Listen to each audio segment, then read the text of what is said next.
شروع کرتا ہوں اللہ کے نام سے جو بڑا مہربان اور نہایت رحم کرنے والا ہے۔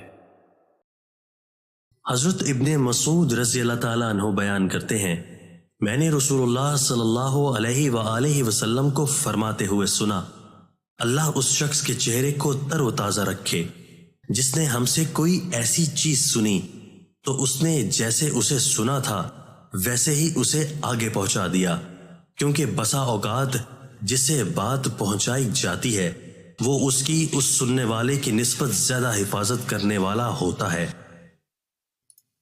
دوستو، اللہ تعالی ہمیں ان احادیث مبارکہ پر عمل کرنے اور اپنی زندگیوں کو سنوارنے کی توفیق عطا فرمائے۔ دوستو، اچھی بات پھیلانا بھی صدقہ ہے۔ ہمارے چینل اسلامک اردو پاکستان کو سبسکرائب کیجئے، لائک کیجئے اور ہماری ویڈیوز کو دوستوں کے ساتھ شیئر کرنا مت بھولیے، اور ہاں، کمنٹس باکس میں اپنی رائے کا اظہار کیجئے۔ آپ کے تعاون کا شکریہ۔